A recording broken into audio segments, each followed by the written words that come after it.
अमरावती विधान परिषद निवडणूक 2026 मध्ये युवा स्वाभिमान पक्षाने एकजुटीचे जोरदार शक्ती प्रदर्शन केले। पक्षाच्या सर्व नगरसेवक आणि नगरसेविकांनी मतदानाचा हक्क बजावत संघटनात्मक ताकद दाखवून दिली आहे। उपमहापौर सचिन भेंडे यांच्या उपस्थितीत सर्व नगरसेवकांनी मतदान प्रक्रियेत सहभाग घेतल्याने राजकीय वर्तुळात या एकजुटीची चर्चा रंगली आहे।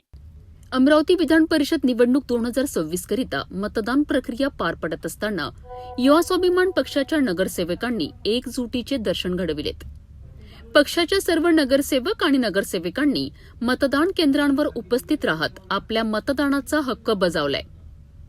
यावेळी अमरावतीचे उपमहापौर सचिन भेंडे यांनीही मतदान प्रक्रियेत सहभाग घेत पक्षाच्या सदस्यांना प्रोत्साहन दिलेत।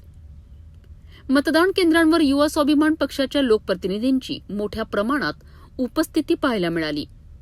सर्व सदस्यांनी एकत्रितपणे मतदान केल्याने पक्षातील समन्वय आणि संघटनात्मक बांधिलकी अधोरेखित झाली आहे। विधान परिषद निवडणुकीत प्रत्येक मत महत्त्वाचे मानले जात असताना युवा स्वाभिमान पक्षाने आपली राजकीय ताकद आणि शिस्त दाखवून दिली आहे।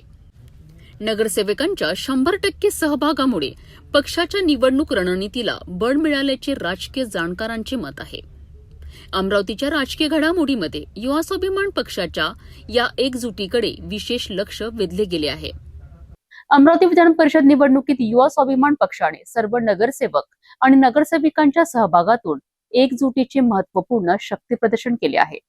उपमहापौर सचिन भेंडे यांच्यासह सर्व सदस्यांनी मतदानाचा हक्क बजावत पक्षाची संघटनात्मक ताकद अधोरेखित केली आहे। आगामी राजकीय समीकरणांवर या एकजुटीचा काय परिणाम होतो हे पाहणे महत्त्वाचे ठरणार आहे।